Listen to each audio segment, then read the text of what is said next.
Oke, ya udah, siap. Siap, Pak. Ini rekaman siap? Siap. Ini izin saya rekam ya, Pak ya? Ya, boleh. Karena juga rekam sendiri. Siap, Pak. Maaf nih baru berantakan Nggak tadi. apa-apa, Bu. Itu tas siapa? Ini tas laptop. Oh, tas laptop. Izin. Dulu. Kan gua bilang webinar kan? Iya. Webinar. Udah gitu mereka 15. Aman, nggak apa-apa, Pak. Aku khusus buat Pak Ono hari ini. Khusus. Izin nanti aku rekam dari sini, Pak. Boleh. Sama di sini nanti ada transkrip, jadi langsung di transkrip nanti apa aja. Oh, kita ngomong bahasa Indonesia. Kita mau bahasa Indonesia. Oh, mau bahasa Inggris atau bahasa Indonesia terserah? Serah bahasa Indonesia aja. Bahasa Indonesia. Oke, Pak. Bahasa Inggris mah nanti bahasa Inggris Cibaduit keluar. Tenang naon, Pak. Biasa. Saya ingat biasa. Ini punten ya, Pak. Ini saya arahin ke Pak Ono. Oke. Emang bisa. Pakai itu aja tadi nggak? Oh, Ya, ini harus. buat rekamnya aja. Sebentar, izin, Pak.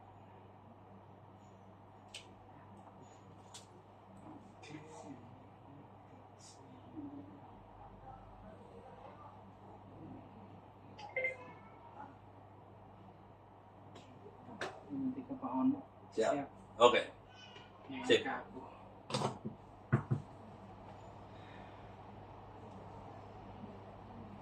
Ini udah rekam berapa orang? Total sekarang udah 7, Pak.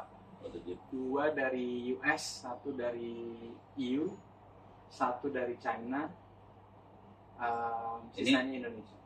Saya kan ngirim pertanyaan. Iya. Belum kebaca. Nggak apa-apa, Pak. Pak Kono udah expertnya, Pak. Dari pagi kegiatannya Iya, Pak. banyak banget, jadi pas lihat ya nggak kebaca. Yang mendadak juga kan. Nggak apa-apa. Aman.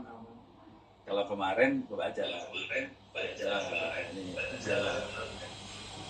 Oke, sip. Oke. Ini di aja suaranya. Biar nggak bikin echo. Ya.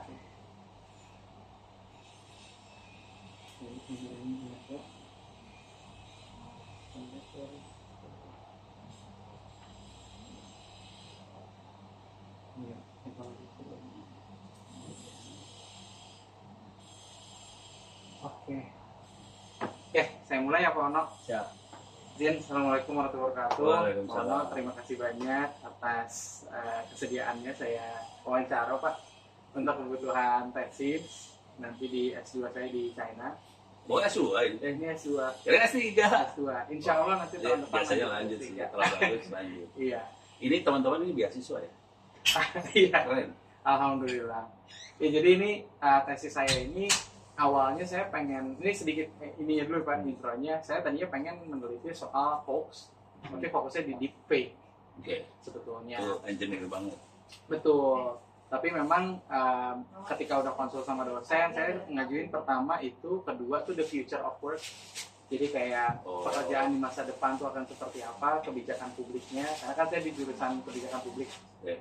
Nah, cuman yang disetujui banget ternyata yang awalnya saya ragu nih Pak, tapi ternyata disetujuin yaitu tentang digital sovereignty Oke. atau bahasa Indonesianya kedaulatan Kedaulatan digital. digital. Nah, dari riset tersebut saya sudah melakukan literatur review dan dari literatur review itu sebetulnya belum ditemukan Pak definisi secara global yang diakui sebetulnya kedaulatan digital itu apa sih? Oh, ini Definisinya pengennya apa? global, bukan Global. hanya Indonesia. Global nanti akan diimplementasi di lokal juga. Oke. Jadi tujuan dari riset ini adalah pertama kita akan membuat definisi global digital sovereignty itu apa sih? Gitu. Dari berdasarkan interview dan literatur review saya dan saya godok juga. Dan yang kedua nanti akan ada pembuatan metodologi terkait framework. Oh, framework mau Iya. mau seperti itu. Jadi saya Kayak roadmap berarti lebih ke arah roadmap ya. frameworknya ini alat ukur Pak. Oh, alat ukur. Ya, jadi alat ukurnya ini lebih ke sebetulnya cara mendefinisikan negara itu sudah Sovereign. digital sovereign atau Sudah belum. berdaulat atau belum? Dari Gimana? mana? Variabelnya apa yang perlu diukur, dan setelah saya riset juga dari literatur itu belum ditemukan Pak alat ukurnya. Ya. Jadi kita belum. Jadi ini nanti step keduanya adalah saya menciptakan alat ukur itu untuk digital sovereignty yang bisa dipakai dengan negara-negara. Nah, step ketiganya itu saya akan mengambil contoh dari Indonesia untuk menjadi test case pertama atau studi case pertama menggunakan framework tersebut. Gitu. Tapi framework ini sebenarnya bisa dipakai dengan negara manapun. Cuman Indonesia jadi test case pertama. Korban pertama. Iya.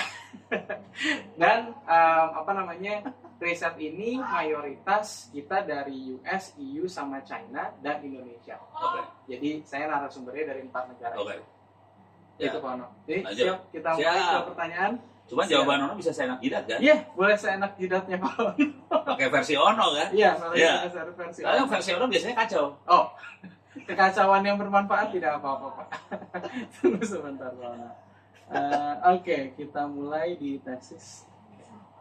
Oh iya, saya izin nanti rekaman ini akan digunakan untuk kebutuhan riset. Nanti juga akan ada publikasi Pak di berbagai media, baik itu video, audio, atau media-media lain. Iya, syukur paper jurnal. Iya, itu juga pasti Pak. Itu juga pasti. Kalau nggak lulus nanti S2-nya.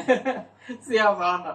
Oke, ini pertanyaan yang pertama. Pertanyaan yang pertama, tolong ini dulu Pak, mungkin Pak Ono lebih nyaman kapasitasnya mewakili organisasi apa dan title-nya apa Pak untuk kebutuhan riset ini? Kalau organisasi, saya kondisinya hari ini di kampus Institut Teknologi Tangerang Selatan. Kapasitasnya ya kalau di kampus pasti dosen ngajar ya. Cuman kan dikasih kerjaan jabatan nih, suruh jadi wakil rektor. Aja. Jadi saya tulis organisasinya IPTS ya, terus title-nya vice rector. Boleh. Sebetulnya disuruh jadi rektor, cuman kan gue males. Siap. Kenapa males Pak? Isinya administrasi doang. Oh, banyaknya administrasi. Saya kan tukang oprek. Itu juga nego itu teh. Awalnya saya nggak mau. Maunya jadi tukang oprek. Ternyata nggak boleh. Levelnya bukan itu. Jadi kapasitasnya udah bagus nih Pak. Dan title-nya boleh saya tambahkan pakar internet juga boleh ya Pak? Ya itu title yang dikasih sama wartawan. Iya, itu boleh. Ya udah itu. Tapi tulisannya itu kata wartawan Indonesia. Siap. Berdasarkan media gitu. Berdasarkan media itu. Siap. Ada pakar internet, ada yang bapak internet. Siap. Ada yang open source lah, nggak tahu dah banyak. Apalagi open source itu lebih tepat lagi. Sebenarnya yang benar ini sih seorang Eyang. Dia udah punya cucu. Siap. Ini yang saya masih aktif nih, alhamdulillah. Nah, masuk ke kedaulatan digital nih Pak. Dari pekerjaan Bapak gitu ya, yang dari udah expert banget lah terkait dunia internet gitu kan. Sebetulnya di kedaulatan digital di konteks kerjaan Bapak tuh gimana sih? Sederhana banget sih. Kalau lihat dari internet ya, cara ngeliatnya dari besarnya traffic. Jadi gini, kalau kita berdaulat, kita ngerjain semua sendiri. Kalau katanya pendiri bangsa Indonesia, Presiden Soekarno, itu namanya berdikari. Berdiri di atas kaki sendiri, jadi berdikari. Nah, kalau di internet cara ngukur, ini sekalian ngukur ya? Konteks di dalam pekerjaan dulu Pak. Jadi kalau berdaulat itu, kalau sederhananya kita tidak tergantung. Soalnya kalau tergantung, ujung-ujungnya nanti kita terjajah. Tidak tergantung berarti di konteks digital ya, karena digital sovereignty kan, kedaulatan digital. Jadi kita tidak tergantung sama yang lain. Kalau tergantung kita terjajah. Siap. Jadi harus mandiri lah ya Pak ya, berdikari. Itu katanya Bapak Soekarno. Siap. Nah kalau kata Pak Ono? Kalau kata Pak Ono? Ya berdikari juga. Siap. Mandiri lah. Dari keahlian Pak Ono, apa aja sih yang Bapak udah alamin atau experience-nya gitu ya, pengalamannya yang related langsung ke digital sovereignty? Paling kerasa tuh gini lah. Ini internet ya? Internet. Paling kerasa gini. Handphone yang kita pakai buat teman. Iya, itu dia. Itu laptop buatan mana? Di HP buatan mana? Itu kan akibatnya apa yang terjadi? Sebetulnya kita harus beli dari luar ke dalam kan. Itu aliran duit. Jadi aliran duitnya gini. Yang namanya, ini kalau disederhanakan, kita berdaulat pada saat kita posisinya produsen. Kita dijajah pada saat posisinya konsumen. Yang namanya produsen di mana-mana dapat duit. Yang namanya konsumen di mana-mana keluarin duit. penjajahan terjadi pada saat kita ngeluarin duit. Oke. Siap. Jadi cara ngitungnya sederhana banget sih sebenarnya. Jadi ini buatan mana? Oke. Makanya perjuangan siapa namanya pemerintah Indonesia, mereka berusaha supaya tingkat kandungan dalam negeri di suatu produk itu tinggi, TKD-nya tinggi. Hari ini kan rata-rata paling berhasilnya cuma 30%. 30% dari mana? Iya. Dari casing, dari baut, dari gitu-gituan. Tapi elektroniknya mah dari luar dimasukin ke dalam. Jadi itu kita tergantung. Oke, kalau spesifik keahliannya Pak Ono terkait digital sovereignty, spesifik dari Pak Ono-nya dulu. Ononya langsung. Iya. Dari yang Ono kerjain. Iya, dari seluruh pengalaman Pak. Kalau yang sederhana gini ya, saya ngoprek bikin 5G sendiri. Bagus ya, maksudnya supaya kita tidak tergantung produk luar lah, bikin 5G sendiri. Dan ternyata softwarenya kita sudah mulai nggak tergantung, karena softwarenya open source. Jadi kita bisa, oke lah kita download, core network udah mulai kita bisa bikin sendiri, terus BTS bisa kita bikin sendiri. Hardware-nya kita nggak bisa.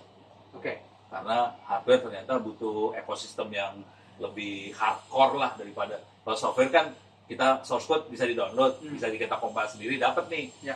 Si hardware kita butuh PCB, butuh resistor, butuh IC, segala macam, nggak ada ekosistemnya di Indonesia. Oke, siap Pak. Itu contoh yang realnya ya, Ya. 5G. Contoh real yang lain akhirnya ya udah, kan kita bikin internet, komputernya bukan buatan kita, jadi rata-rata hardware kena. Oke, jadi Pak Ono sendiri sering ngoprek, bahkan sudah bikin 5G-nya sendiri gitu ya? Sudah. Oke, siap Pak Ono. Tahu nggak kecepatannya berapa? Belum tahu Pak, belum pernah tahu. Ya. Yang 5G Pak Ono bikin belum di tahu. Cina berapa? Well, di Cina 5G pun udah ada yang nyampe ke gunung-gunung sih Pak. Iya, Dan kita berapa sekarang? saya belum pernah mengukur jujur berapa 5G. Belum pernah speed test. Belum pernah speed test. Jadi kalau di Indonesia kan masih kebanyakan 4G. Iya. Kecepatannya sekitar berapa 20-30 Mbps rata-rata ya dari situ. Terus kalau provider lagi nyombong, kita kecepatannya 100 mega. Iya. 5G yang kita buat kecepatannya 800 mega. 800 megabyte per second ya. Iya. Oke. Kencang kok, bisa. Siap. Cuma nanti itu dari sisi kedaulatan ya. Iya. Nanti kita akan tabrakan sama birokrasi. Kenapa Pak? Nah, Kenapa ya? waktu ngomong sama birokrasi, tabrak langsung. Karena ini minta maaf aja nih, Iya. si operator kita di bawahnya bukan operator, Oke. di bawahnya pabrik kan. Dan pabrik ini nggak bisa, jadi kalau si operator mau bikin sesuatu, dia maunya nggak mau pusing, pokoknya ini urusin semua jadi satu. Oke. Nah si Ono kan bikin cuma 5G-nya doang, sisanya nggak dibikin kan. Oke. Ya udah dia nggak mau nyelipin ke alatnya punya vendor, Oke. jadi Itu alasannya. nggak bisa nembus lah. Oke. Akhirnya kita bikinnya buat di kampung-kampung aja dulu, ya nggak Nah, apa-apa lah. Mungkin saya detailing sedikit lagi nih, Pak Ono tadi juga belum menyebutkan, kan ada yang menyebut juga Pak Ono Bapak open source. Nah itu menarik juga tuh Pak. Kenapa bisa sampai disebut seperti itu? Menurut Bapak? Kalau open source-nya sendiri sih source code-nya kebuka ya. Nah, kalau saya kenapa saya pakai open source, pakai Linux, ini laptop Linux, apa Linux segala macam Linux. Karena saya jadi bisa bikin semua sendiri. Oke. Handphone saya bisa bikin Android sendiri. Oke. Siap Pak. Nah, spesifik ke digital sovereignty lagi atau kedaulatan digital dari angka 1 sampai 5 Pak Ono. Ya. Menurut Bapak familiar apa sih sama spesifik ya Pak terkait digital sovereignty atau kedaulatan digital 1 sampai 5. 5 paling familiar, very familiar, 1 sangat tidak familiar. Kalau saya bukan familiar sih kategorinya kali ya. Udah gondok. Dengan digital sovereignty. Iya. Oke. Soalnya kan saya bikin sistem operasi, bikin 5G, internet bisa bikin sendiri. Jadi udah gregetan banget bahwa kita sebenarnya sanggup. Cuman si aturan, policy, birokrasinya, untuk bikin produk Anda harus sertifikasi. Ini dan sertifikasi pakai duit semua. Ya kalau orang tukang oprek mana punya duit MM-an kan. Jadi akhirnya kalau familiarnya saya cenderung 5. Cuman kenyataan hidup di Indonesia jadi 0. Karena Indonesia jadi tergantung. karena nabrak birokrasi. Dengan konsep digital sovereignty atau kedaulatan digital sudah 5, cuman karena birokrasi Karena ekosistem yang ada di Indonesia, jadi kita nggak bisa mencapai itu. familiar tadi ya Pak ya. Ya kayak Ono bikin 5G, bikin 2G segala macam. Ini Ono udah ngasih lihat di level menteri dirjen. Oke. Kominfo, Oke. nyebut kementeriannya ya. Oke. Nih, gue bisa bikin. Udah lewat aja. Oke. Menarik, Pak. Siap. Nah, dari kata-kata Bapak sendiri. Iya. Bapak yang bikin sendiri kata-katanya. Digital sovereignty itu apa sih, Pak? Spesifik digital sovereignty. Kalau saya lebih tadi kita nggak tergantung, kita mandiri. Jadi dikatakan digital sovereignty itu ketika suatu negara atau suatu individu yang tidak tergantung sama siapapun gitu, Pak. Ya, Secara itu digital. ekstrim, secara Oke. ekstrim. Oke. Kenyataan dulu sih nggak bisa kayak gitu ya. Oke. Kan kita saling tergantung sih sebenarnya kan, karena nggak ada orang Superman yang bisa bikin A sampai Z semuanya kita bikin. Kenyataannya seperti itu. Tapi kalau mau ekstrimnya itu titik ekstrimnya kita benar-benar semua bikin sendiri, semua nggak tergantung. Nah, untuk sampai level itu susah. Oke. Nah, dari ketidaktergantungan itu konsekuensinya ada sebelum sampai 100% nggak tergantung, kan ada ketergantungan kan. Nah, ketergantungannya adalah aliran informasi, aliran duit, aliran barang nih. Ada 3 aliran nih, informasi, duit, barang. Kalau alirannya banyak keluar, tingkat ketergantungannya jadi tinggi. Kalau alirannya jadi banyak masuk, kita posisinya di atas sih sebenarnya. Oke. Tergantung kita lihat aliran informasi, duit, barangnya gimana, dari Indonesia keluar atau dari luar ke Indonesia. Oke. Kalau dirangkum jadi satu kalimat singkat aja, Pak. Kedaulatan digital atau digital sovereignty versi Pak Ono. Supaya alirannya ini masuk juga ini tadi. Enggak, saya kedaulatan digital. Kalau saya lebih- definisinya. Kalau saya sih kalau saya lebih ke arah kita tidak tergantung tadi sih. Jadi Kita mandiri. ketika kita mandiri, Jadi- itulah disebut digital sovereignty. Iya. Gitu. Oke, siap Pak. Nah, Sederhanakan gitu. ya itu sederhana dan bagus. Nah, menurut Pak Ono nih, dari 1 sampai 5, 5 paling penting, sampai 1 yang paling tidak penting, digital sovereignty untuk keamanan negara atau country national security bahasa Inggrisnya, Iya. itu sepenting apa sih Pak? Pentingnya Sepenting apa? 5. 5, berarti sangat ekstrim ya Pak? Sangat Ekstrim. penting ya?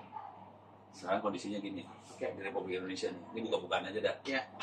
Peralatan. Jadi gini. Nih, Ono kan ngomongnya sama bintang-bintang juga ya. Ada yang bintang 7, udah pusing kepala nih. Bintangnya banyak ya. Bintangnya banyak. Jadi orang bintang-bintang cara ngelihatnya gini. Ono, ini kalimat dari mereka nih langsung. Ono, kita sudah beli peralatan buat cyber security belasan miliar. Beli. Konsumsinya duit keluar nih. Ya. Barang datang ke sini ya. Kita konsumen nih. Belasan miliar datang. Kok nggak ada yang jalan? Oke. Jadi mereka berpikir bahwa yang namanya security, dia mikir security, itu masalah solve pada saat dia beli alat-alat tadi. Dia sudah punya firewall gede, dia sudah punya intrusion detection system gede, dia punya sistem security operation center gede, udah dipasang, diinstal, layarnya udah keluar, tapi nggak ada yang jalan. Kenapa tuh Pak? Ngajalnya itu kenapa? Sederhana cara berpikirnya. Alat-alat itu kan bukan lemari es. Emang kita beli colok listrik selesai masalah, kan kagak. Yang namanya komputer kan harus dikonfigurasi lah, install ini, install itu segala macam. Waktu jalan pun harus pas ngelihat layar. Kan nggak keluar. Oke, Anda dalam bahaya gini-gini kan. Dia biasanya bentuknya dashboard kan. Iya. Dan untuk baca dashboard kan butuh orang pintar. Iya. Buat konfigurasi butuh orang pintar. Kagak ada orang pintarnya. Kembali lagi ya misalnya beli alat yang security-nya sangat canggih tapi operatornya nggak ada. Nggak ada orang. Oke, siap. Bahkan jenderalnya pun nggak bisa menerjemahkan apa yang informasi yang keluar. Oke. Jadi sangat penting tapi ya balik lagi di konteks Indonesia kita belum bisa mencapai walaupun kita punya alatnya gitu. Iya. Jadi kalau dari sisi uang kita ada. Konsekuensi sisi uang ada. Jadi kalau kita lihat cyber security ya, komponennya ada 3 nih.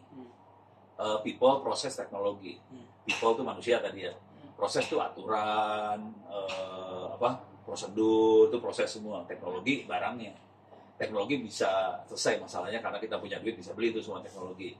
Prosedur copy paste ke Google, itu ke Chat GPT, dapat nih prosedur semua beres. Orangnya bikinnya nggak gampang. Oke. Problemnya di people-nya tadi ya. Dan itu akan berulang kemana-mana. Oke, siap. Siap.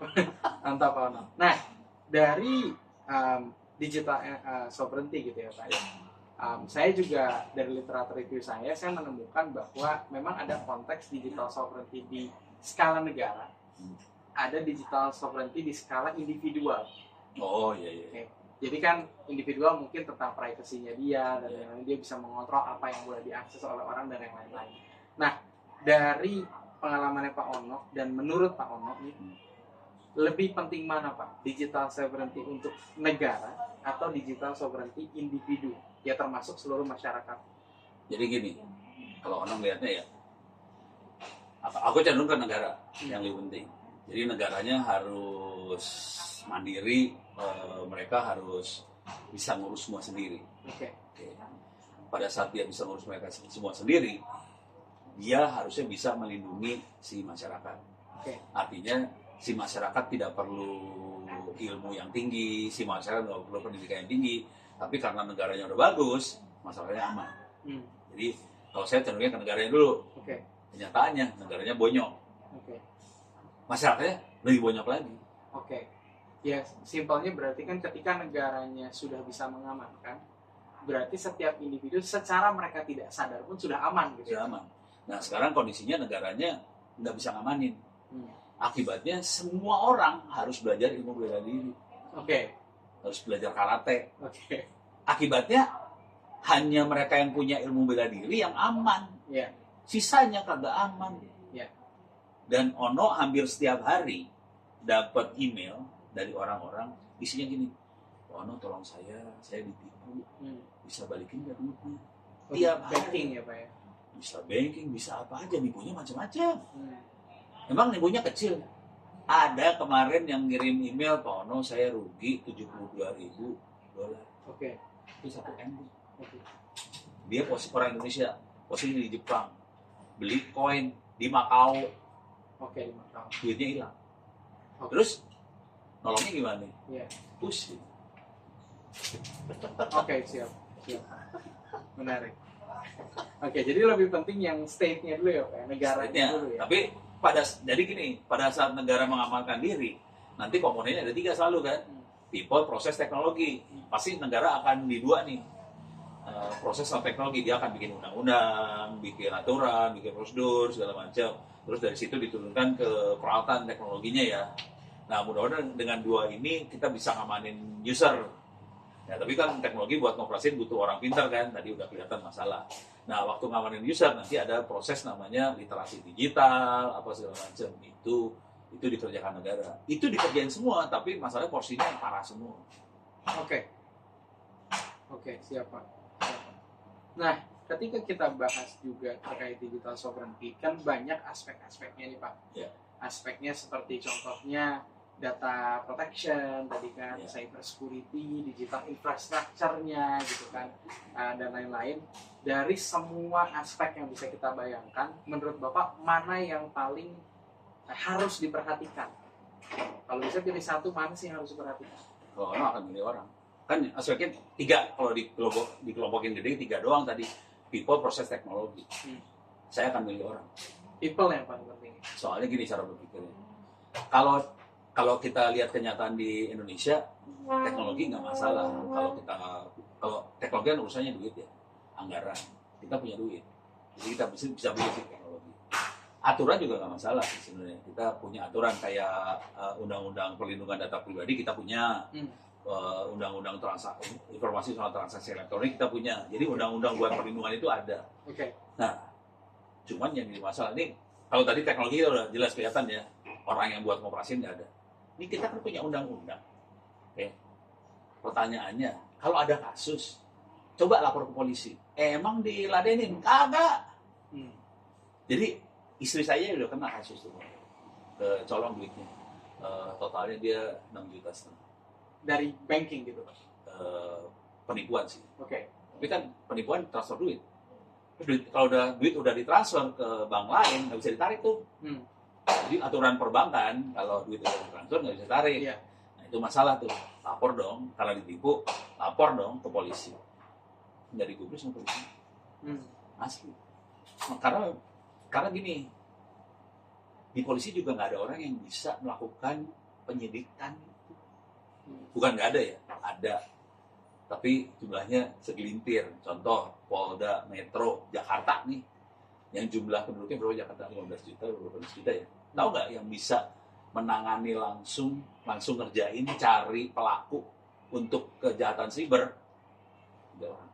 Hanya 3. Hanya 3. Sedangkan kasusnya bisa banyak sekali. Bukan bisa, udah banyak sekali Masih kasusnya. banyak sekali. Orangnya 3. Itu di Polda Metro. Itu yang paling canggih dari Polda seluruh Indonesia tuh 3 doang. Polda lain parah. Jadi nggak ketanganan. Jadi akibatnya orang-orang tadi pasti di reserve buat nanganin kasus pejabat. Jadi kalau pejabat kena hoax atau apa segala macam, ini turun. Oke. Tapi kalau rakyat biasa, udah nggak ada slotnya lagi udah. Oke, jadi ya karena kembali lagi resource-nya sedikit, jadi ada prioritas ya. Iya, Dan kepaksa. ketika prioritas pun yang lain yang tidak termasuk di prioritas nggak bisa masuk Nggak bisa. di penanganan ya. Iya. Oke, siapa?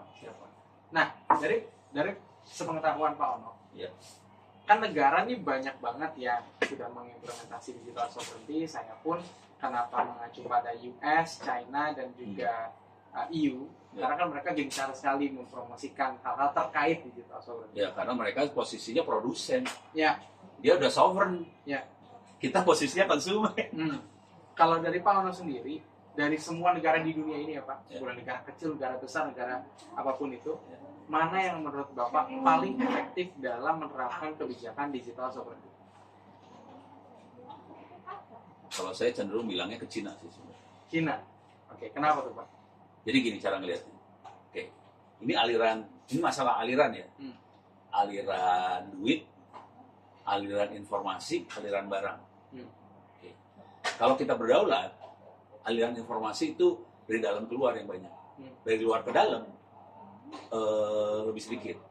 Kalau Indonesia, luar ke dalamnya gede, dalam keluarnya sedikit. Kita nggak sovereign dari sisi informasi. Kalau di Cina kan dipasangin blokiran benteng Cina yang dipasang kan, akibatnya kan dia ngontrol banget ini kan.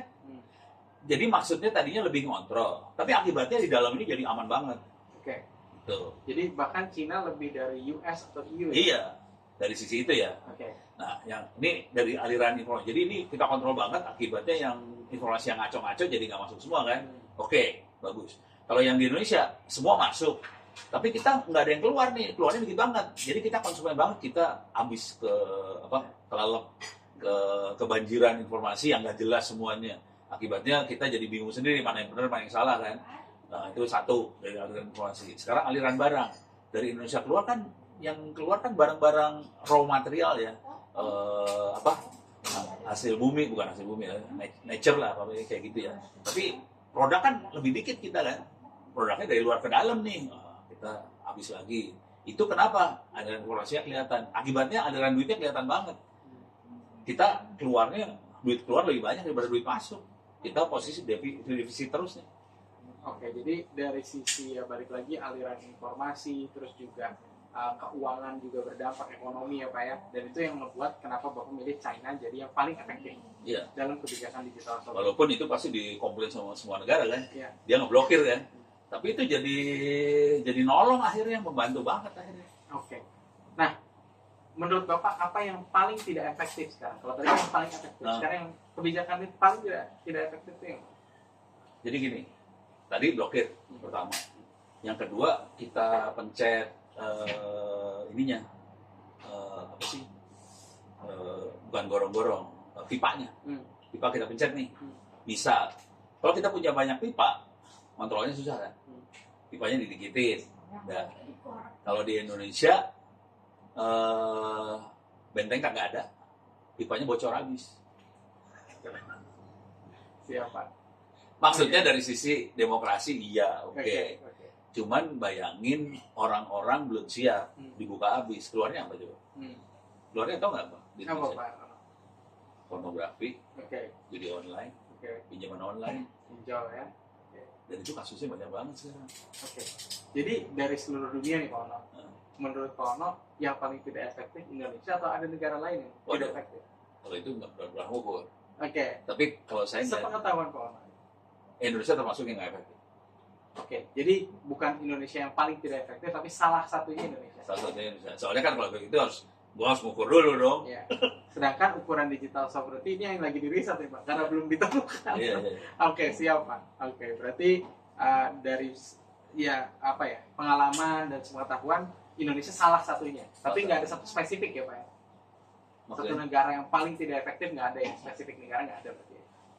nggak tahu, bukan nggak ada. Oke, sepengetahuan Pak Ono nggak tahu ada apa enggak gitu ya. Pasti ada yang nggak efektif. Cuman siapa dia nggak tahu. Oke, siap. Nah, maka dari situ Pak, kan tadi kan kita bisa ngelihat Pak Ono bisa kasih yang the most effective, tapi the least effective kan belum bisa kasih nih siapa.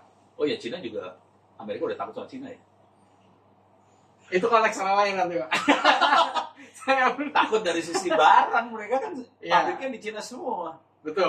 Banyak manufaktur kan. Iya. Bisa. Ujungnya kan industrialisasi. industri produsen. Kalau Iya. dia produsen, dia yang nguasain sebenarnya, itu aja Betul, sih. betul. Kalau konsumen, kita yang jadi dijajah. Betul. Amerika udah keteteran juga. Saya khawatir Bapak nanya saya justru saya yang di interview. Oke, siap Pak. Nah ini Pak, karena tadi kita ngebahas tentang yang paling efektif dan tidak efektif, dan agak susah juga mengukurnya tadi kan yang untuk tidak efektif dan lain-lain. Jadi menurut Pak Ono, cara ngukur kedaulatan digital tuh aspeknya variabelnya itu dari mana aja sih, Pak? Paling gampang aliran ini ya, traffic. Traffic apa nih? Paling blow on mah aliran traffic ini nih. Kan kalau di router kan kita bisa lihat yang traffic keluar berapa megabps, masuk ke dalam berapa megabps. Berarti information traffic nih. Data traffic. Data traffic Data dulu traffic. nih, data traffic ya. Oke. Data traffic kelihatan banget nih. Oke. Oke. Bisa dilihat di, kalau di Indonesia tuh punya, kalau internal Indonesia ya, kan ada internet exchange yang tempat provider nyambung. Kita bisa lihat sih kondisinya sebetulnya. Traffic keluar kayak gimana, ke dalam gimana, dan itu jomplang banget antara outgoing sama incoming. Kalau kita lihat di semua perusahaan, jomplang semua tuh rata-rata. Oke. Jadi kebanyakan trafficnya adalah keluar. Kita ngambil informasi dari luar ke dalam, Oke. bukan dalam keluar. Oke. Kalau kita dari dalam keluar, berarti kita produce informasi kan. Kalau dari luar ke dalam, kita consume informasi. Oke. Nah itu kondisinya selalu konsumnya tinggi banget. Kita yang konsum. Kita konsum. Itu variabel pertama, ada variabel lain. Nah itu satu. Jadi maaf, yang pertama dulu Pak, maaf Pak. Jadi yang pertama tuh semakin banyak kita menjadi eksportir data gitu ya, itu kita makin sovereign ya. Lebih ke produce data ya. Oke, kita produce data, kita semakin digitally sovereign, tapi semakin sedikit kita produce data dan kita menerima data, itu berarti Semakin jadi konsum, jadi kita nggak sovereign. Oke, siap. Nah yang jadi masalah juga nanti ini urusannya sama infrastruktur. Contoh, kita kalau hosting, mending di luar kadang-kadang kan. Iya. Dan jujur saya host pun di beberapa di luar. Jadi kepaksa di luar nih. Jadi akibatnya yang untung sana. Iya. Kitanya konsum semua nih urusannya. Nah, jadi harus mulai dipikir dari sisi infrastruktur supaya si trafficnya lokal di Indonesia. Atau kita split.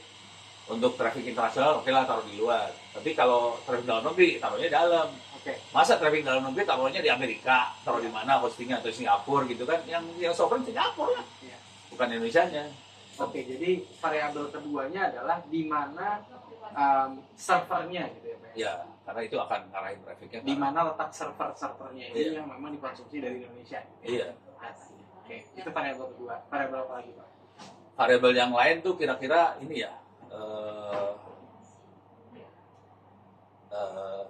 Ini lebih ke arah, kalau IT ya, ke arah IT. Kalau IT, kalau Indonesia, kalau hardware udah pasti kalah. Karena barang hardware-nya kita ambil dari luar semua nih, dari Cina, dari Taiwan, dari Korea, apa segala macam. Jadi variabelnya juga hardware-nya di made in mana gitu ya? Iya. Itu variabel. Karena itu akan ya aliran barangnya kelihatan. Oke. Dan hari ini Indonesia tiap tahun beli HP belum laptop ya, belum komputer, beli HP-nya tiap tahun, bukan tiap tahun 2023 kita ngeluarin uang buat beli handphone 35 triliun. Buat beli HP itu duitnya ke Cina sama ke Korea. 34 triliun. Oke. 34 triliun. Dan itu naik terus itu duitnya. Parah itu. Nggak pernah turun tuh. Nggak pernah turun, naik terus. Makin bablas itu. Oke. Nah, tahu nggak harga pabrik HP berapa? Harga pabriknya Kalau kita bikin pabrik HP belum tahu Pak. setengah triliun. Setengah triliun apa? Parah ya.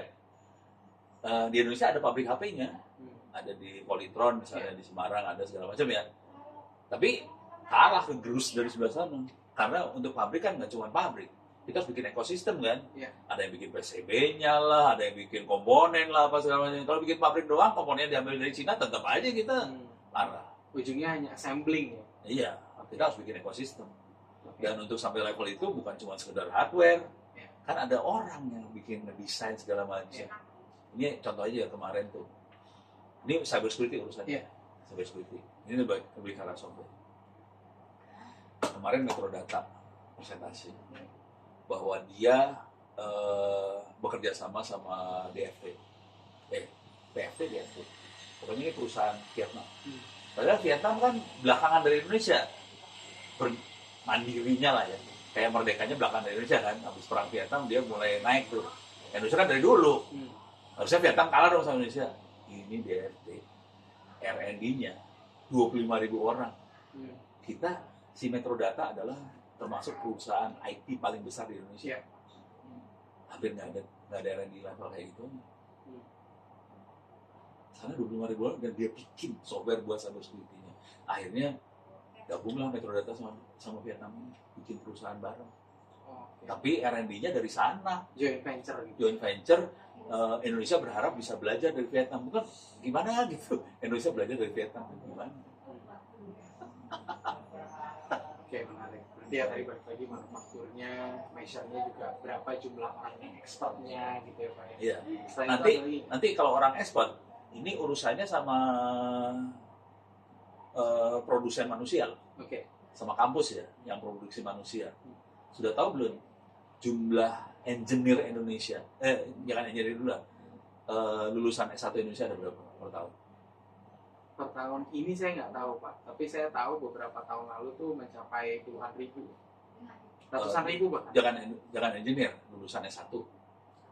Lulusan S1 ya itu setahu saya ratusan ribu. Oke, ratusan ribu, 600 ribuan sih, 600 ribu. S1. S1. Jumlah masuk yang SD berapa? Lulusan SD harusnya lebih tinggi lagi dari itu. 7 juta. Ya. Jadi masuk 7 juta, keluar 700 ribu. Jadi 10%. pemerintah ini menjamin bahwa kalau Anda hidup di Indonesia, dijamin tolong. Oke. Baik Pak. Dikenakan. Oke, siap Pak. Oke. Padahal buat bayangin, kalau R&D, kan butuhnya anak S2, S3. Iya. S1 aja cuma kayak gitu. Sisanya, nggak mungkin lah bikin R&D tuh. Udah, ini 700.000 ya. 700.000 kan semua jurusan. Udah tahu, Kita kerucutin aja engineer gitu. engineer berapa persen? 5% dari itu 7. 7%. Oke. Itu engineer. Ya. Arsitek, sipil, Kita belum mesin, spesifik ke IT. computer science, IT gitu ya. Bayangin menurut saya parah. Oke. Nah ini yang nanti harus dibandingin sama Cina, Ya. sama Vietnam. Oke. Jadi di Vietnam tadi, yang DFT tadi, dia bikin kampus. Jumlah mahasiswa di kampusnya 150.000 orang. Bandingin sama kampus di Indonesia lah. Ya. Kalah semua langsung. Bahkan ya balik lagi yang lulusan engineer aja belum tentu bisa Iya. lancar lah untuk ke dunia kerja. Iya, yang engineer kita Ya. cuma tahu teori. Suruh praktek nggak tahu. Soalnya emang dosennya kan teori doang. Suruh praktek kagak bisa. Udah. Dan ini kejadian orang di kampus juga sih. Siap. Karena Ono ngadepin dosen-dosen yang lain kan. Ono kan orang praktisi. Ono kan ngoprek ngoprek dan emang terjun beneran. Ya. Contoh yang paling blow on mah gini lah di dunia jaringan ya. Ada berapa lapis jaringan protokolnya? Protokol jaringan. Masih ingat nggak dulu teorinya berapa? Udah lama banget sih. 7 nggak sih Pak? Jadi teorinya 7. Iya kan? Teorinya 7. Iya. Karena dosennya ngajar 7. Iya. Nah, gue kalau lagi ngajar suka nanya, Hmm. dosennya ngasih lihat lapisannya seperti apa dalamnya. Dijamin halal, semua dosen nggak akan ngasih lihat. Biasanya textbook aja sih. Iya, sampai praktek. Bentuknya kotak-kotak doang. Iya, iya. Kalau orang lagi ngajar ngasih lihat, nih lapisannya bentuk kayak gini. Iya. Lapisannya nggak 7, Oke. 5, 3, 4, 9. Pada realitas. Realitasnya. Terus bisa kita lihat dalamnya. Nah itu hampir nggak ada dosen yang ngajarin seperti itu. Di satu republik loh. Betapa ngerinya kan? Ya. Outputnya seperti apa? Ya berarti kan yang salah satu juga tadi yang bisa jadi variabel untuk mengukur berapa jumlah lulusan. Kalau secara itu lulusan. Ya. Nanti urusannya adalah dari sisi sebetulnya kalau kita mau produsen itu kan ada levelnya ya. Kalau lulusan engineer kebanyakan hari ini diambilnya sama bank. Karena bisa jadi mereka paling pinter dari satu generasi itu, mereka paling pinter, bagus banget buat analisa kredit. Yang ambil bank, padahal kita pengennya engineer masuk pabrik kan. Di pabrik kita cuma bagiannya ngerakit ini doang, casing kayak gitu doang, yang mekanik. Tapi kalau udah masuk ke ilmu otak itu hilang banget. Oke. Ada cara lain selain itu Pak untuk mengukur digital sovereignty menurut Pak? Jadi tadi jumlah ya, udah gitu sebetulnya lebih ke arah kualitas ya. Oke. Kualitas pekerjaan apa yang dia kerjain sih sebenarnya. Oke. Nah nanti sebetulnya kelihatan dari sisi pengetahuan benernya. Kalau contoh yang saya kerjain ini, saking gemesnya kuliah saya di free di internet. Jadi bisa diakses di opencourse.itts.ac.id. Dan ini semua kuliah-kuliah di free juga di sana. Di situ ada kuliah cyber security dong, ada jaringan segala macam. Total peserta yang ikut hampir 25.000 orang di situ karena free. Bisa nebak yang dapat nilai 90 dapat sertifikat free lagi. Bisa nebak yang dapat nilai 90 berapa dari 25.000? Dari 25.000 kurang dari 100. 30.000. Iya. Karena saya juga pernah kerja di environment yang teknologi di Indonesia gitu ya Pak ya. Dari 10 yang lulus cuma 2. Masih untung tuh kemarin saya di aparat. Iya. Di itu. Iya. 120 orang. Jadi mereka emang keluar dari sekolah kayak cyber security gitu kan. Iya. 120 orang langsung jenderalnya tolong dites anak gua. Dites dong. 120 yang lulus cuma 2. Ya udah. Iya. Mau gerak seperti apa? Nggak bisa. Gitu. Oke, siap. Jadi kualitas nanti selain jumlah ya, Kualitasnya juga ada. kualitasnya dilihat. Tadi udah ada jumlah lulusan S1, ternyata jumlah engineer lebih dikit lagi, jumlah IT lebih dikit lagi. Kualitasnya parah. Iya. Jadi hitungan jari orangnya sih sebenarnya kondisinya. Oke. Dan orang yang hitungan jari ini jago biasanya. Akibatnya yang terjadi karena dia jago, kemungkinan besar dia tidak akan kerja di pemerintah atau di perusahaan Indonesia. Kerjanya di luar, karena mereka jago. Jadi orang Indonesia yang jago yang nggak di Indonesia. Oke. Jadi ya balik lagi kita bisa melihat, misalnya kita lihat ada WNI gitu ya, warga negara Indonesia yang jago, tapi ternyata dia juga tidak bekerja di Indonesia, itu juga berdampak pada digital sovereignty-nya jadi menurun ya Pak. Iya. Suatu negara. Karena orang luar kan, ini kan kompetisi di luar. Mereka semua butuh orang pintar kan? Iya. Dan dia akan narik dari semua negara, termasuk Indonesia ketarik. Iya. Anak gua 2, kerjanya buat luar. Ya, bapaknya jago soalnya. Satu buat Polandia, satu buat Hong Kong. Oke. Mungkin di luar nanti ini saya akan bertanya kenapa, tapi nanti ya Pak. Selain itu ada lagi nggak? Kalau tidak ada, saya bisa lanjut. Tapi menurut Bapak ada nggak variabel-variabel untuk mengukur digital sovereignty saya? Tadi ya udah urusan tadi ya, people, proses, teknologi ya. Udah mulai kelihatan, people paling parah. Proses kita sebetulnya oke, kita punya aturan-aturan segala macam. Cuman aturan itu tidak diimplementasi. Jadi berapa jumlah aturan, berapa jumlah implementasi dari aturan, dan berapa yang enforcement-nya? Saya implementasi lebih ke arah enforcement ya. Maksudnya kalau ada, ini kan kebetulan aturannya Undang-Undang Informasi Transaksi Elektronik, Perlindungan Data Pribadi. Aturannya ada, undang-undangnya ada, tapi kalau ada kejadian nggak ada yang ditangkap. Jadi si ekosistemnya, aparat yang harusnya punya PR itu nggak ngerjain karena nggak punya kemampuan. Jadi bukan masalah berapa jumlah undang-undangnya, tapi dari undang-undang yang ada, penanganannya seperti apa, Iya. dan enforcementnya di situ. Bisa nggak? Nggak bisa. Kita nggak punya kemampuan, nggak punya kapabilitas buat itu orangnya. Oke. Ada orangnya tapi tadi sedikit gitu ya, Pak? Sedikit. Dan sedikit itu udah bisa. Akhirnya diprioritasin buat Berarti kan buat bos. perbandingannya berapa jumlah kasus dan berapa yang bisa menangani kasus gitu kan? Iya, Itu yang akan menjadi indikator. Gitu. iya. Oke. Siap. Oke. Ada lagi Pak Ono? Yang gede itu ya. Oke. Nah, kalau dari teknologi tadi urusan kita jadi produsen ke konsumen ya. Hmm. Gitu. Dan itu PR-nya banyak banget. Cukup dulu. Itu dulu ya. Ntar sambil jalan kita bikin kacau. Siap. Nah, kalau Bapak lihat dari digital sovereignty standar di negara-negara digital ekonomi yang besar gitu ya, seperti US, EU, dan China, sepenglihatan Bapak gimana? Kalau cara dari orang lihat ya, satu, mereka akan cenderung untuk mengempower, melindungi kemampuan dalam negeri. Oke. Jadi misalnya dia bikin proyek-proyek atau bikin R&D atau apa, dan memang dipakai buat minterin orang-orang di dalam. Jadi internal dulu. Internalnya dibagusin banget. Oke. Dan kalau US kan mereka punya kayak apa, dewan riset kayak gitu ya. Dan kayak contohnya internet kan dibangun dari DARPA ya, Department of Defense malahan. Dan mereka ngalokasin anggaran dan akhirnya jadi internet yang gede seperti sekarang. Udah gitu mereka banyak sekali memang duit buat ke pengusaha-pengusaha buat hidup semua. Ke dalamnya oke banget. Terus dia akan membantu dalam dibuat penetrasi keluar supaya dia bisa menguasainya. Jadi ini sovereignty-nya dari sisi ini ya, lebih dari sisi kalau kita ngomongnya agak kasar dan rada jahat kira-kira ini. Pada zaman dulu yang namanya penjajahan dilakukan dengan bedil. Senjata. Sekarang penjajahan dilakukan secara ekonomi. Kita kasih produk, lu beli, jadi orangnya nggak dimatiin, tetap hidup, tapi pakai produk dia. Udah, duitnya ngalir ke sana.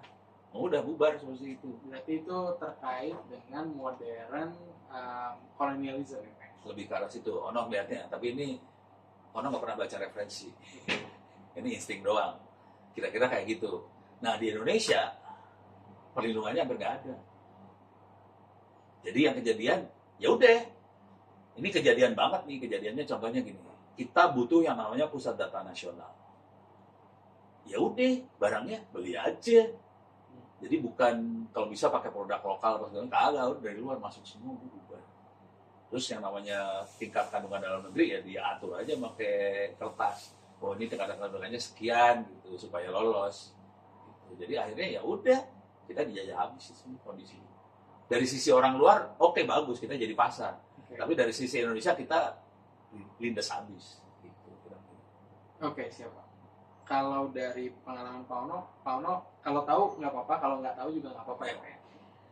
Bapak mungkin ada pengalaman terkait secara historis gitu ya, strategi US, EU, dan China itu bagaimana dalam mendevelop digital sovereignty strateginya Pak? Kalau saya ngelihatnya lebih ke arah boleh spesifik per country juga. Ya, lebih ke arah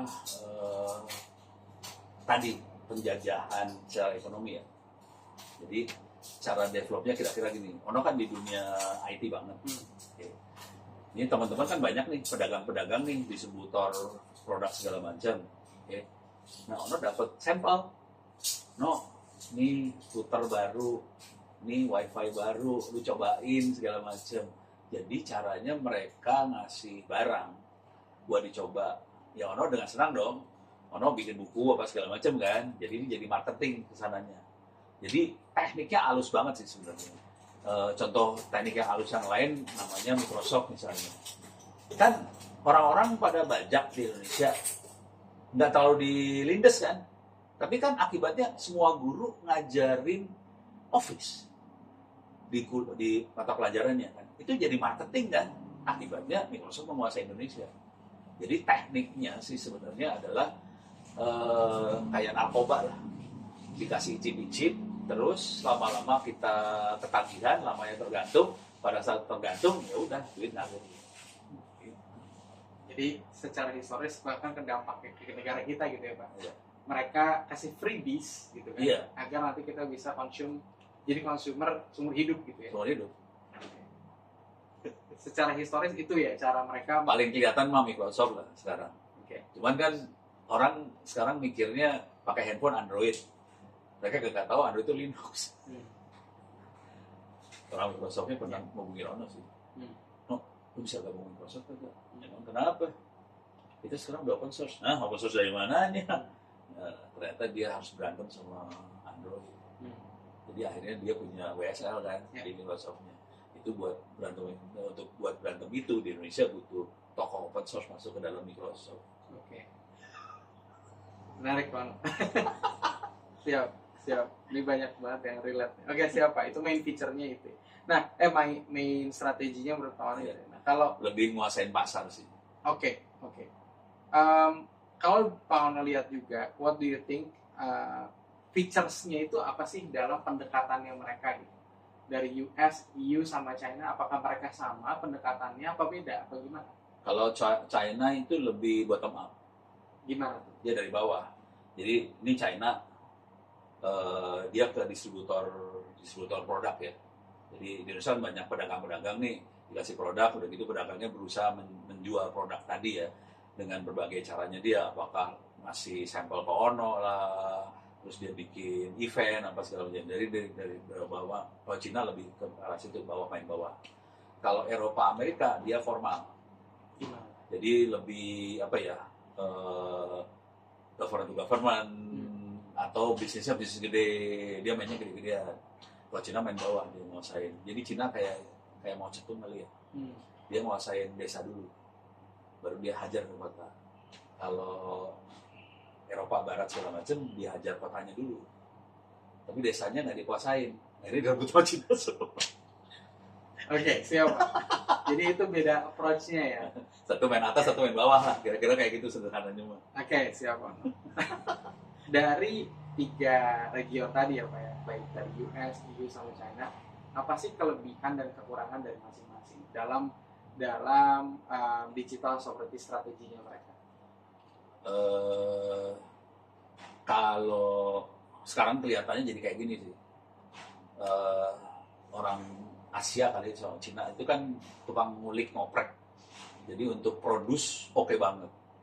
Cuman dari sisi kalau orang Eropa Amerika kan waktu winter kurang kerjaan.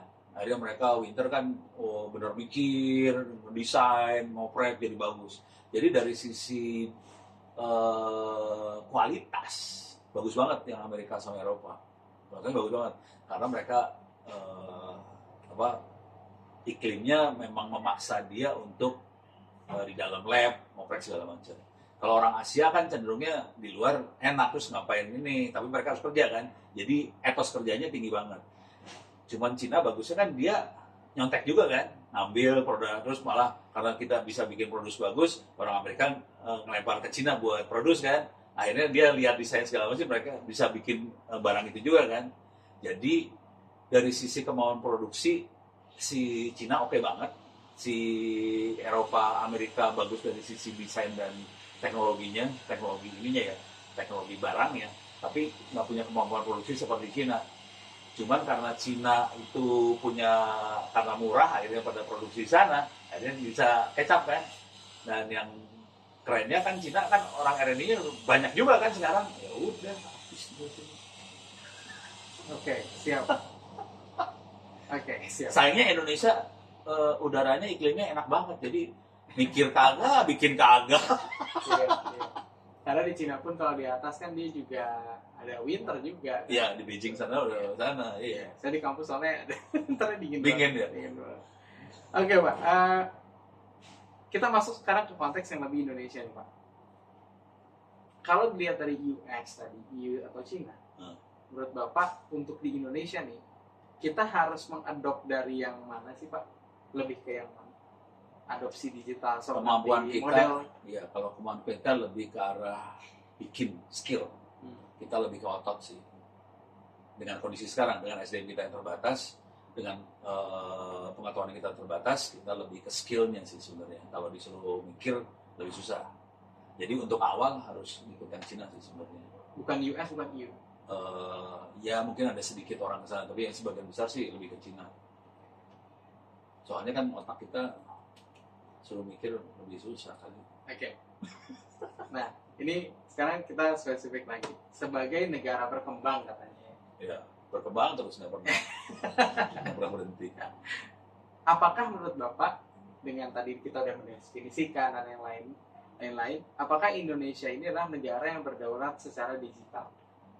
Dan kenapa Indonesia butuh kedaulatan digital? Jawab singkatnya sih enggak.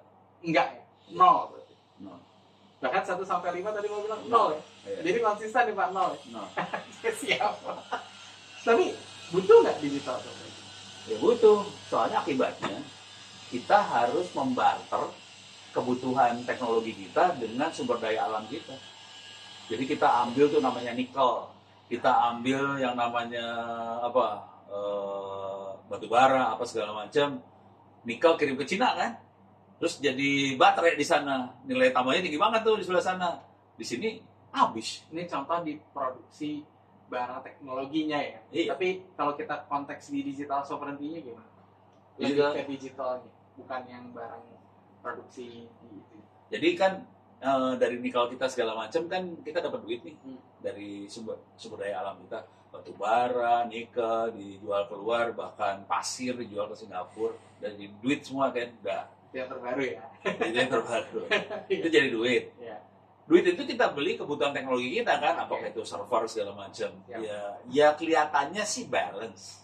Kitanya sih balance. Cuman sebetulnya kan nggak balance itu. Resource kita hilang.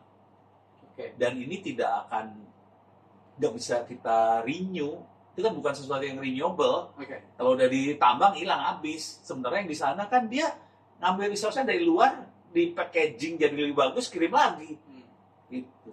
Ini saya lebih spesifik ini lagi ya Pak. Jadi kenapa Indonesia butuh digital sovereignty? Kenapa kita butuh itu? Kalau Kan enggak, banyak masalah di sini kan. Iya. Kenapa kita butuh itu? kalau sederhananya duit keluar. Kalau duit lari keluar, kita langsung inflasi terus nih. Nilai rupiah jeblok terus kan. Ya udah, sampai kapan lu mau titik nadirnya ada di mana? Oke. Pada saat itu terjadi, jangan khawatir, Indonesia kolaps. Dan itu terjadi waktu Soeharto jatuh. Soeharto jatuh kan gara-gara nilai rupiah jeblok kan. Padahal nilai rupiah sekarang sama Soeharto nggak beda jauh nih. Masih belum jeblok. Waktu zaman Soeharto, karena dia dari 2.000 rupiah per dolar, jadi sekitar belasan rupiah per dolar kan, langsung presiden jatuh. Karena ini jatuhnya pelan, ekosistemnya masih bisa nahan nih. Tapi ini kalau terus kayak gini ya jatuh semua. Oke. Nah, kan tadi Bapak bilang bahkan dari 1 sampai 5, 0 gitu ya, bahkan minus berarti kan. Nah, jadi ini sebetulnya tanggung jawab siapa Pak untuk bikin Indonesia digitally sovereign? Kalau kita lihat struktur, itu harusnya pimpinan. Siapa itu? Presiden lah harusnya. Yang paling bertanggung jawab presiden. Iya, presiden. Nomor Sama. 2, nomor 3 mungkin kalau ada. DPR MPR lah. Nomor 2 aja DPR MPR. Iya. Oke. DPR dulu apa MPR dulu Pak? Udah nggak ada MPR sekarang. Oke. Ada yang DPR doang. Siap. MPR udah hilang. Oke. Ada yang Berarti DPR doang. kedua DPR. DPR. Ketiga Yang ketiga tanggung jawab, sebetulnya paling biang kerok yang namanya dosen. dosen. Iya. Yang dosen sama guru ya. Karena mereka yang bikin manusia sih sebenarnya. Cuman kan arahannya dari yang ngarahin negara kan presiden sama Presiden. DPR kan, itu ngarahin negara. Kita harus apa segala macam. Dan dia yang akan bikin roadmap, dia bikin koridornya segala macam itu DPR MPR kan. Arahnya ke sini. Waktu implementasi kuncinya dari manusia. Manusia adanya di guru sama dosen. Nah, yang jadi masalah guru dosennya nggak punya skill buat bikin, mereka teori doang. Oke. Ini obvious sebenarnya, tapi harus saya tanyakan Pak. Dari 1 sampai 5, 5 yang paling penting, 1 yang paling tidak penting. Menurut Bapak, Indonesia itu kebutuhannya untuk digital sovereignty kebutuhan digital sovereignty untuk Indonesia national security itu 1 atau 5? 5 Sampai 5 maaf. 5 ya? 5 lah. Oke, siap. Dan menurut Bapak juga, apakah Indonesia itu sangat bergantung pada teknologi dari luar negeri? Dari 1 sampai 5, 5 paling bergantung, 1 paling tidak bergantung. 5 Kita sangat bergantung. sangat bergantung. Oke, extremely dependent ya. Extremely dependent. Oke. 5 kali 10 kali. Oke. Oke, kalau kita berbicara tentang digital infrastruktur nih Pak, sekarang lebih spesifik ke infrastruktur di Indonesia, itu gimana sih kondisinya Pak? Kalau dari sisi teknologi kita tergantung ya. Dari sisi teknologi kita tergantung. Cuma dari sisi apa? Bukan kebijakan ya. Apakah bisa dikontrol sama pemerintah? Kita susah dikontrol pemerintah. Nah, udah tahu nggak jumlah ISP di Cina ada berapa? Belum Pak. Informasi terakhir 800 ISP ya? ISP. Internet Service Provider. Ada. Tapi bisa salah, no? Bisa dicek 800-an kira-kira. Di Indonesia, ISP-nya ada 1.100. Jadi Indonesia sama Cina banyak kan Indonesia ISP. ISP. Bayangin dengan ISP segitu banyak, bisa dikontrol nggak? Susah kan? Apalagi orang Indonesia kan susah banget kontrol. Bisa lewat Starlink lah, bisa lewat mana lah, nyambung ke internetnya kan, udah susah dikontrol. Yang seru lagi ceritanya adalah lebih dari setengah dari ISP-nya Indonesia, ada 600 ISP itu dari RT/RW-net. RT/RW-net adalah bukan ya ISP level RT/RW ya, level community network, dan itu ada 600.000 di Indonesia dan semuanya ilegal. 600.000. 60.000. 60.000 Ya, RT/RW-net se-Indonesia, dan itu ilegal. tapi berjalan aja gitu ya. Jalan. Harusnya gimana? Harusnya terserah si pemerintah mau berpihak pada siapa sekarang. Soalnya justru yang ilegal ini yang kreatif. Ya. Jadi gini kondisinya. Orang kan butuh internet, butuh infrastruktur, nggak sanggup bayar nih ke ISP yang legal, Ya. karena harganya terlalu mahal. Ya. Ya udah, bikin aja sendiri. Split gitu ya. Iya, di tethering lah. Iya, di tethering. Yang paling bawah di tethering. Ya. Jadi harga murah kan? Ya. Ya banyak tethering itu mah. Puluhan ribu itu, 60.000 itu. Dan udah gitu dikejar sama pemerintah kan? Lu kalau nggak ini masuk penjara, ada yang masuk penjara ya berarti. Akhirnya 600 jadi ISP. Jadi komposisi 1.100 ISP, 600 itu dari RT/RW. Jadi yang sebagian besar itu ISP Indonesia dari komunitas. Oke. Tapi itu tidak di-acknowledge sama pemerintah. Kominfo nggak peduli dengan kekuatan yang ada. Oke. Siapa? Nah, jadi kalau dari 1 sampai 5, 1 very poor, 5 excellent, menurut Bapak digital infrastructure-nya Indonesia itu berapa? Kalau dari sisi kualitas, poor. Satu kualitas ya. Kualitas maksudnya bandwidth, kecepatan, teknologi 5G segala macam, satu. Tapi dari sisi penyebaran dengan ilegal tadi, ini penyebaran ya beda. Berarti quality and availability ya? Availability. Dari availability udah mulai 4 sebetulnya. Oke. Karena- 4 atau udah mulai 4? Mulai 4, masih 3. Berarti masih 3 nih ya? Masih Oke. tengah-tengah. Siap. Soalnya masih banyak blank spot. Oke. Solusi di black spot tadi akibatnya adalah jadi masih banyak black spot, tapi ini di cover sama RT/RW yang ilegal. Jadi kalau secara formal kita jelek, poor availability-nya. Tapi kalau secara ilegal kita oke. Menarik ya? Iya.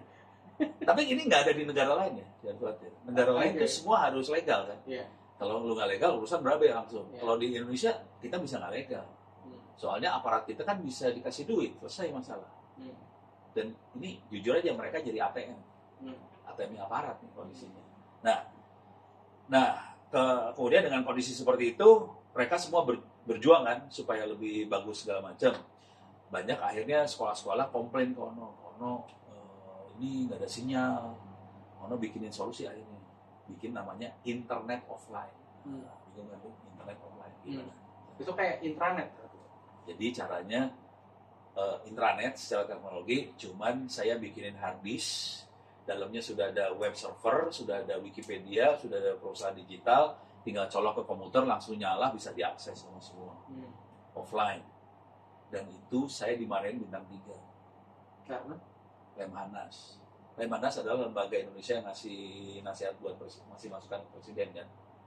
Waktu itu Lemhanas undang mereka cari solusi buat pendidikan di daerah 3T yang diundang Dirjen Kominfo, Energi, terus Kemen Desa, sama Dignas. Ada Ono juga di situ. Kominfo solusinya apa? Kita beli 12 triliun satelit. Kemen Desa kita punya ratusan miliar dana desa. Energi kita punya ratusan miliar dana buat listrik pakai solar cell. Dignas kita punya kampus merdeka belajar. No, solusinya apa? Ini di atas meja saya jalani. Saya bawa server mini PC, jalan dipasangin ke wifi lokal, udah ada perusahaan digital segala macam, silahkan masuk ke wifi ini, IP-nya sekian, akses ke perusahaan digital, mereka bisa akses semua, silahkan di-download. Pertanyaan pertama adalah, ini pakai kuota apa? Udah gitu saya dimarahin sama jenderalnya, ini bisa dijual kagak ke rakyat Indonesia? Gua kasih gratis.